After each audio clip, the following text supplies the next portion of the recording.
Olá, nós reiniciamos o nosso curso, nós temos falado sobre liturgia e os sacramentos ocupam um lugar muito especial dentro da liturgia. O que são os sacramentos? De onde surgiram? O que significa a palavra sacramento? Como os sacramentos podem agir em nossa vida espiritual? Em primeiro lugar, para entender o que significa sacramento, nós devemos voltar a nossa atenção para a raiz dessa palavra. E nós encontramos duas raízes, que na verdade essas duas vertentes elas não se contradizem, pelo contrário se complementam. Então nós temos do latim sacramentum, que significa exatamente tornar alguma coisa sagrada. E do grego mysterium, que significa coisa oculta. Portanto, a primeira definição de sacramento é que alguma coisa, como um pão, sem deixar de ser pão, esconde uma outra realidade, esconde uma realidade sagrada. Sem deixar pão, esconde alguma coisa de sagrada.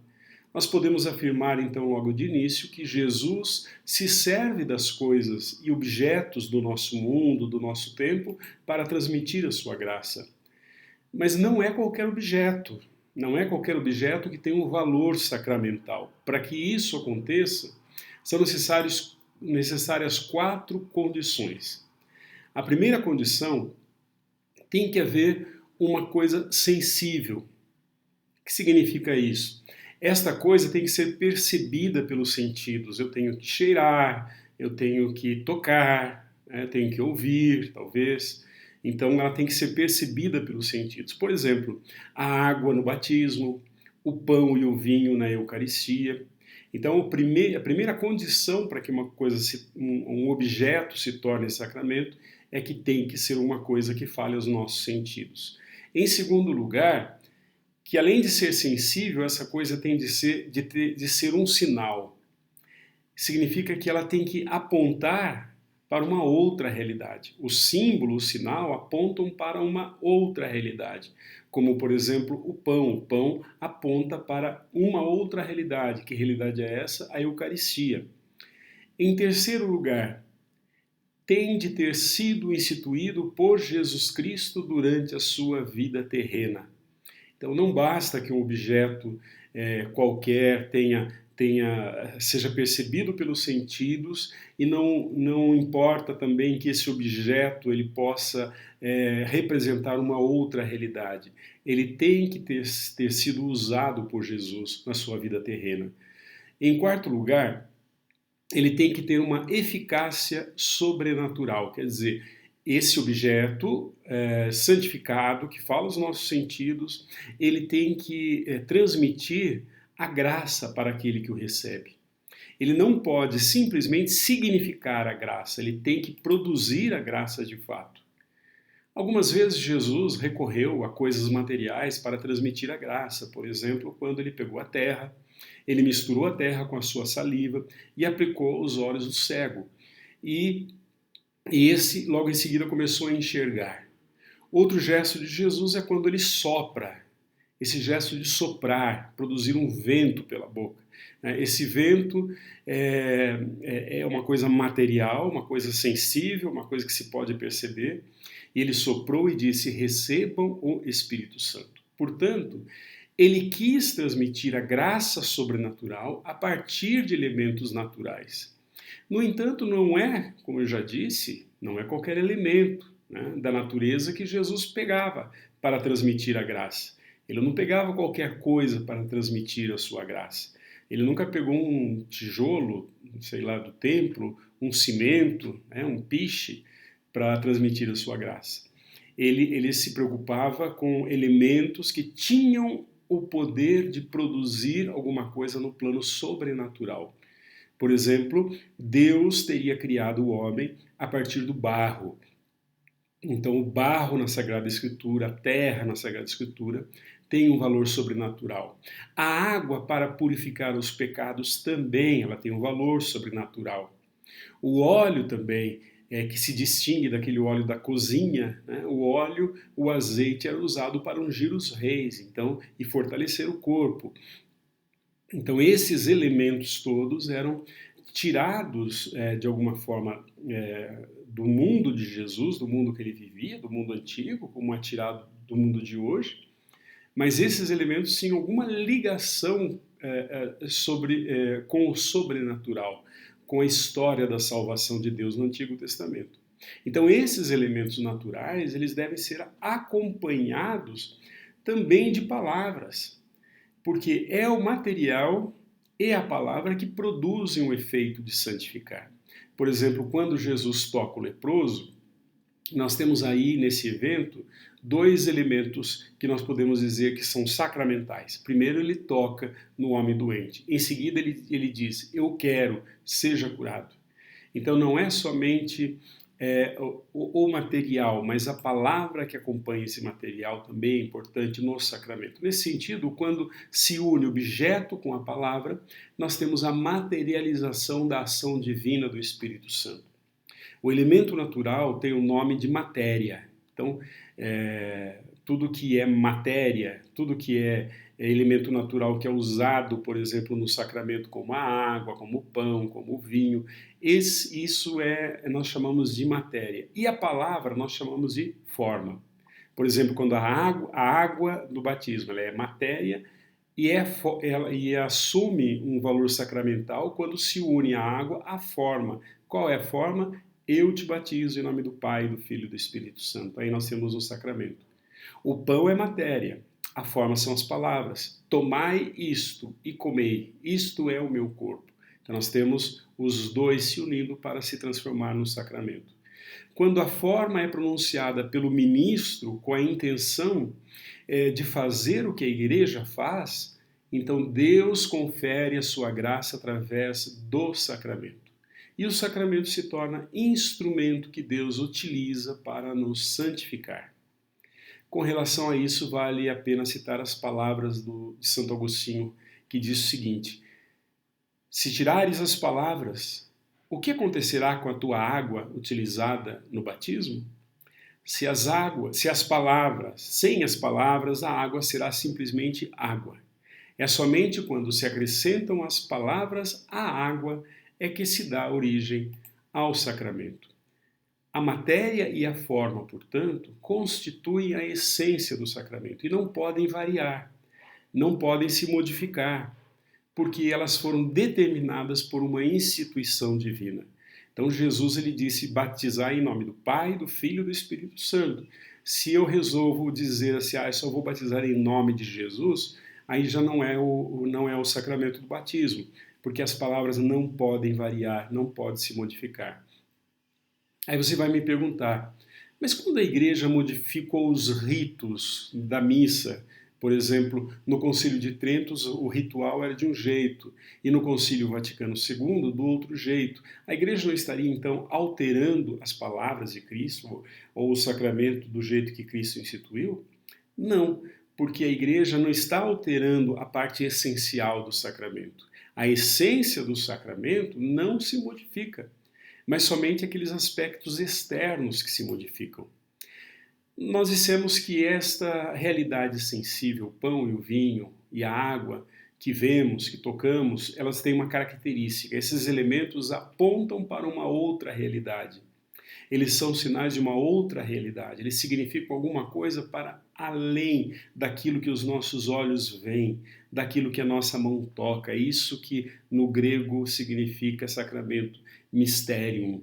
É alguma coisa que eu estou vendo pão, mas aquele pão para mim não é simplesmente pão. Então, os nossos sentidos olham para um pão, né, na Eucaristia, na missa, mas esse pão ele não aponta para ele mesmo como matéria, como pão, ele aponta uma outra realidade, ele aponta para o corpo de Cristo. O sacramento é também um símbolo, um sinal que aponta para esta realidade misteriosa, portanto. Mas não é um símbolo como os outros, né? Por exemplo, quando nós vemos a bandeira é um símbolo. E quando nós olhamos para a bandeira brasileira, nós identificamos o quê? A nossa pátria. Ela aponta para a nossa pátria. Ela é a nossa pátria? Não, ela aponta para, ela lembra, né, a nossa pátria. É diferente com o sacramento. O sacramento ele não somente aponta para, mas realiza aquilo que ele sinaliza. O batismo, por exemplo, não só simboliza a purificação dos pecados. De um lado, ele simboliza a purificação dos pecados, mas uma vez realizado com matéria e com forma, ele realiza a purificação. Foi isso que Santo Tomás, ao se referir ao sacramento, ele disse que o sacramento é um sinal que produz aquilo que ele significa. O pão e o vinho, quando são pronunciadas as palavras do ministro, as palavras da consagração, eles não significam o corpo não significam o corpo e o sangue de Cristo. Eles não apontam para isso. Né? Eles não só significam, eles nem representam o corpo e o sangue de Cristo. Mas, de fato, eles transformam o pão e o vinho em corpo e sangue de Cristo. Então não é somente uma lembrança, não é somente uma representação, é fato. O batismo ele não só simboliza a purificação dos pecados, mas ele realiza tal purificação. Nós temos então duas questões a resolver. A graça divina tem sempre que chegar a nós através dos sacramentos? Será? A segunda questão é: o homem precisa dos sacramentos para receber a salvação? Sobre o primeiro ponto, não. A graça de Deus não nos chega somente através do sacramento. Ela nos chega através de vários modos. Deus pode comunicar a sua graça sem os sacramentos. Santo Tomás dizia o seguinte: o poder de Deus não está ligado aos sacramentos. No entanto, esta é a matéria mais eficaz de Deus comunicar a sua graça.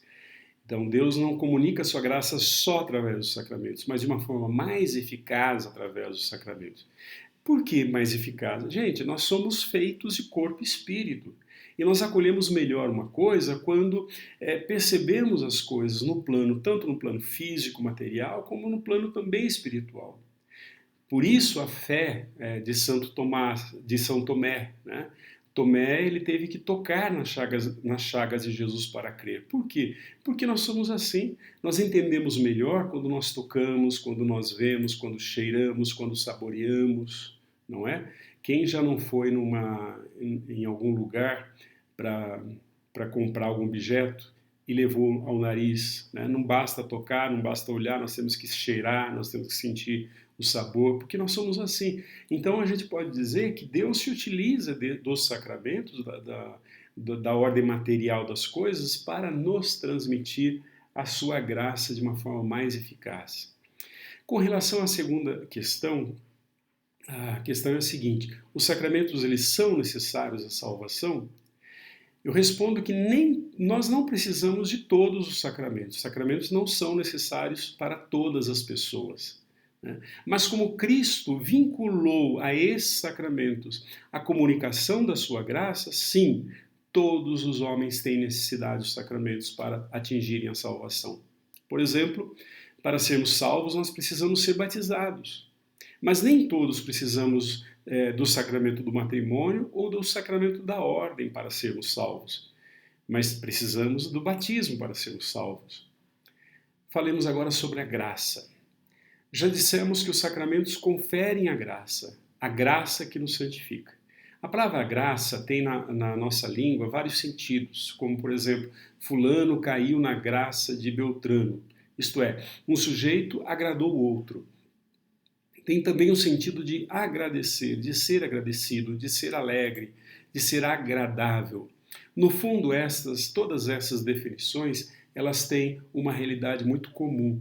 A palavra graça evoca situações em que o homem se encontra diante do belo, diante do transcendente, diante da amizade, diante de algo que é gratuito, que brota do amor. Então, a graça ela tem de comum isso, de tudo que é bom na vida, isso pode ser uma graça. Graça é, portanto, todo o benefício que Deus concede aos seus filhos. Toda graça, então, é um dom sobrenatural. Primeiro, ela é um dom, quer dizer, um benefício, ela é uma oferta gratuita. Em segundo lugar, a graça é sobrenatural, quer dizer, é algo que está acima do natural, acima da natureza criada, está acima e além da natureza. A graça pode ser atual, habitual ou permanente. A graça habitual é um hábito, isto é, ela permanece de forma estável na alma. Pode ser também graça atual, isto é, ela termina depois de um certo tempo. Por exemplo, eu tenho a graça de fazer um ato de caridade. Depois que eu fiz a caridade, aquela graça ela termina em mim. Isso é uma graça que fica algum tempo na alma. A graça habitual também recebe o nome de santificante, porque ela leva o homem de um estado de pecado ao estado da graça. A graça santificante é aquela que permanece na alma e também modifica a alma, aperfeiçoando-a. Essa graça permanente na alma, a gente pode dizer que ela é permanente enquanto não existir na alma o pecado mortal. O pecado mortal nos leva a perder a graça santificante. A graça santificante é recebida inicialmente no batismo. Ela aumenta principalmente quando é alimentada pelos sacramentos, pelas orações e pelas boas obras. Então nós podemos aumentar a graça santificante em nós. A graça santificante tem o poder de determinar a nossa salvação. Se tivermos a graça santificante no momento da morte, então esta graça nos assegura a vida eterna, o céu, estarmos com Deus. Se não tivermos esta graça no momento da morte, nós temos a condenação eterna. Essa graça, ela pode ser perdida, portanto, como eu já disse, pelo pecado mortal, mas ela também pode ser recuperada com o sacramento da penitência ou com um ato de contrição perfeito, com o desejo de receber esse sacramento assim que for possível. O que a graça santificante produz em nós? Primeiro, apaga o pecado. É o que se chama de justificação. Isto é, opera a passagem do estado de pecado ao estado da graça. Visto que o pecado e a graça, meus irmãos, não podem habitar na alma ao mesmo tempo. O pecado produz na alma um estado de aversão a Deus e a graça é um estado de participação da natureza de Deus. Em segundo lugar, produz na alma a vida sobrenatural. Com a remissão dos pecados, a vida de Deus se comunica à alma. O apóstolo Pedro, na sua primeira carta, no capítulo 1, versículo 4, ele diz: pela graça nos tornamos participantes da natureza divina. O homem foi destinado a participar da natureza de Deus, não somente depois da morte, mas já nesta vida. Então aqui nós podemos experimentar a graça de Deus. Santo Agostinho explica a vida divina em nós recorrendo a uma comparação do ferro e do fogo. O ferro, quando é colocado no fogo, ele fica ígneo, quer dizer, ele fica parecendo o próprio fogo. A gente pode dizer, ele não se transforma em fogo, mas se torna muito semelhante ao fogo. Assim também, diz Santo Agostinho, nós, pela graça, não é que nós nos tornamos Deus, mas nós nos tornamos mais assemelhados a Deus, mais parecidos com Deus. Número 3, em terceiro lugar, a graça comunica aos nossos atos um mérito sobrenatural. As nossas ações, elas não têm nenhum mérito diante de Deus. Né? Boas ações não têm o poder de nos salvar. Por exemplo, um empresário que rouba, que escraviza os seus funcionários e depois, né, para merecer o céu, ele doa um caminhão de cestas básicas. A gente não pode dizer que esse mérito o salvou, de jeito nenhum.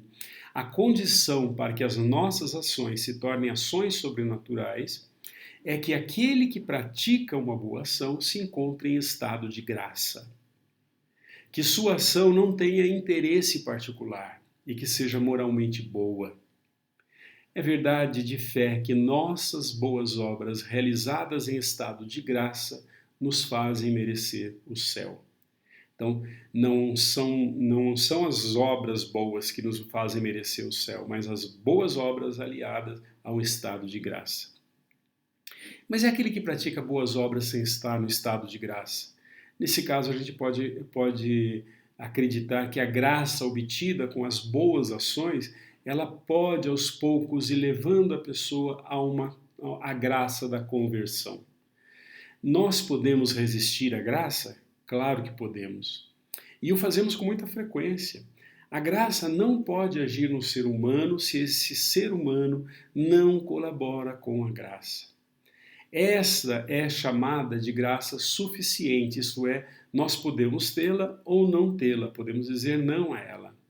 Mas existe também a graça eficaz, que é a graça que sempre se consegue de modo infalível, pois é Deus que a concede ao homem, independente da sua vontade. Por exemplo, um exemplo de graça eficaz, que não depende da minha vontade, por exemplo, é a graça da vida, de viver, de poder respirar, né? Ou o meu direito à liberdade. Isso também é uma graça eficaz. Deus me dá, independente do meu merecimento ou não, se eu desejo ou não, eu tenho e pronto. Até para negar Deus, nós precisamos da graça dele, no sentido de que ele assegura a nossa livre vontade, mesmo que seja para nos voltarmos contra ele. Ele nos deu alguma coisa chamada liberdade, que é uma graça. Então, mesmo para não acreditar em Deus, mesmo para me revoltar contra Deus, eu ainda preciso da graça de Deus. Então, isso chama graça eficaz. Bom, nós terminamos por aqui. Nas outras aulas, nós vamos continuar aprofundando o assunto dos sacramentos. Eu te vejo até lá.